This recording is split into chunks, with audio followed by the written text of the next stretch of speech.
Eu não terminei a questão dos investimentos. Claramente, o investimento que tem efeito mais imediato sobre a recuperação da economia seria, sem dúvida nenhuma, em habitação. Então, habitação, saneamento e infraestrutura. A habitação e saneamento, para começar, ele tem um impacto imediato na construção civil. Perfeito? E para a recuperação da economia. Agora, pulando desse que tem efeito imediato, porque que é o objetivo de longo prazo, que hoje tem mais fontes de financiamento externo, de verdade, é claramente um investimento que se chama ambiental. O investimento, o Brasil, em você recompor a riqueza ambiental do Brasil. Claramente, a floresta amazônica é o principal ativo disso.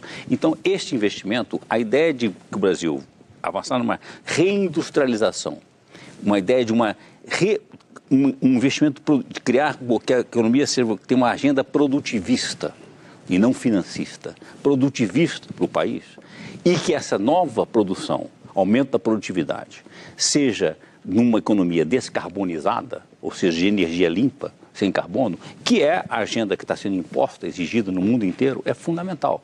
E para isso, o Brasil, como um país de referência, até por causa da Amazônia, tem linhas muito favoráveis no mundo e abundantes. E não são linhas de bancos privados, são linhas porque são mais caras.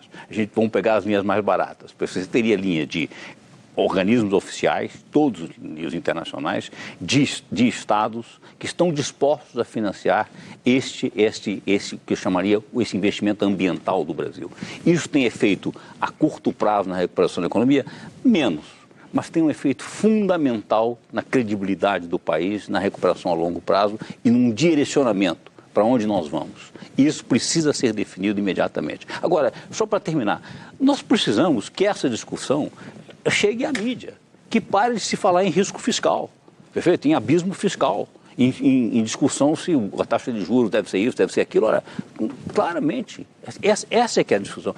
A verdadeira discussão é a discussão de um projeto de pôr o Brasil numa economia de século XXI, uma economia digitalizada, e aliás, porque é importante, uma economia onde o Estado é profundamente eficiente. Hoje, com digitalização, o Estado pode ser muito mais eficiente, muito mais desburocratizado.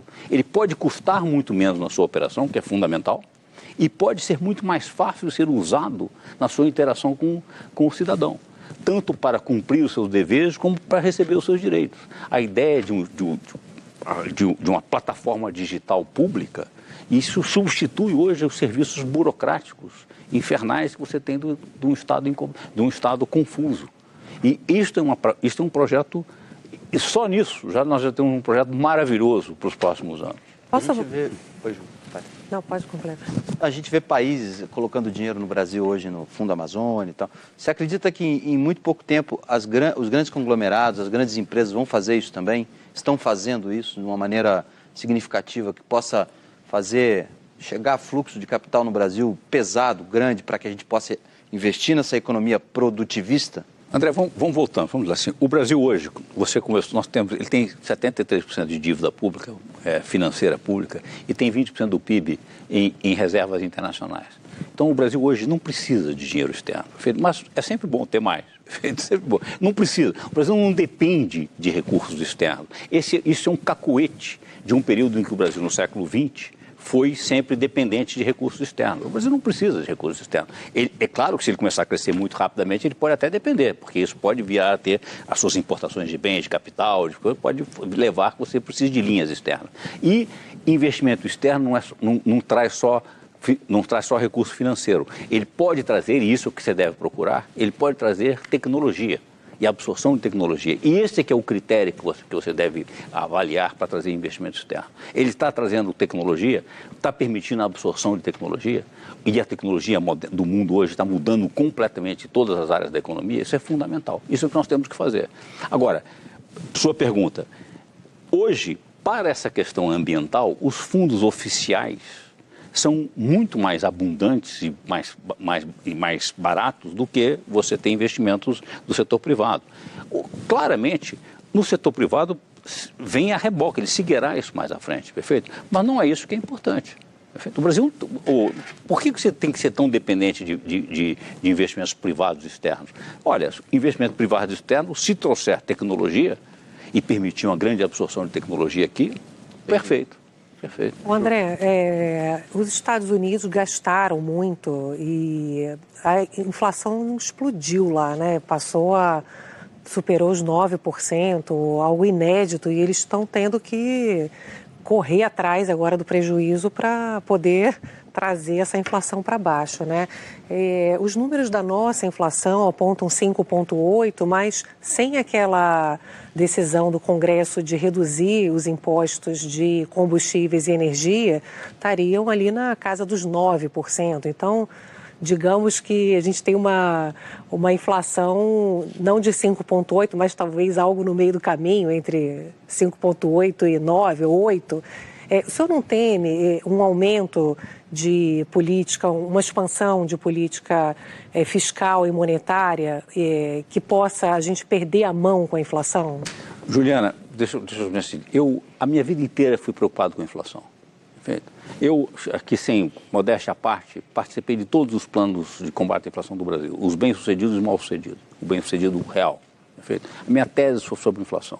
Eu sou a pessoa mais preocupada com a inflação, eu sei quão importante a inflação, conter a inflação é. Perfeito? Agora, você começou a sua pergunta com um viés.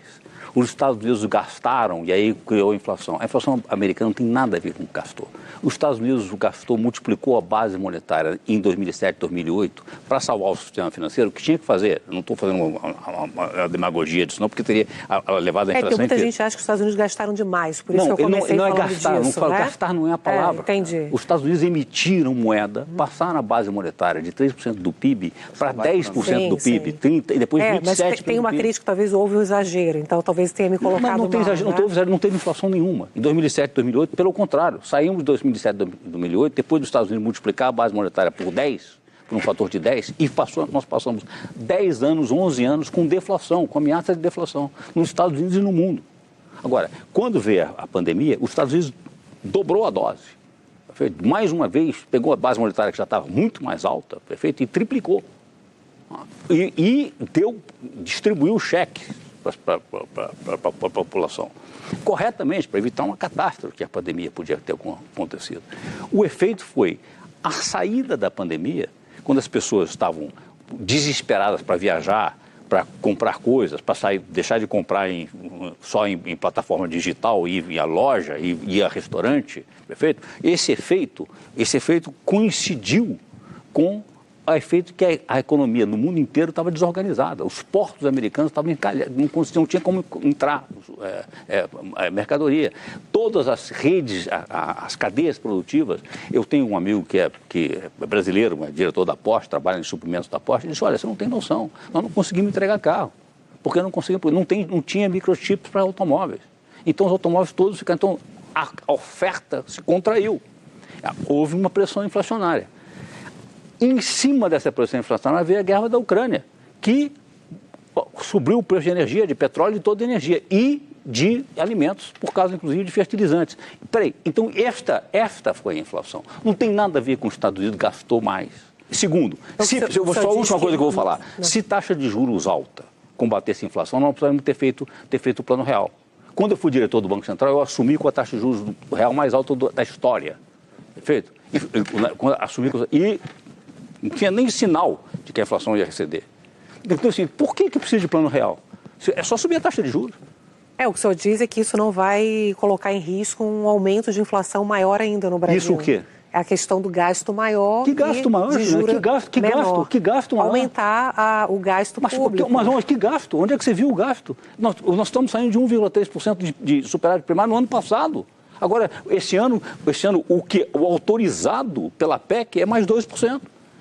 Significa, se gastar tudo e a arrecadação vai surpreender. Mais uma vez, a arrecadação esse ano vai surpreender positivamente. Então, se a arrecadação ficasse onde estava, no mesmo nível, e você gastasse os 2% integral da PEC, que não vai conseguir, perfeito? Porque a PEC ela autorizou e você não tem tempo para gastar. Se você fizesse isso, você teria equilíbrio primário. O orçamento, a previsão é que você possa ter um déficit primário de 1%. Isso é grave? Claro que não.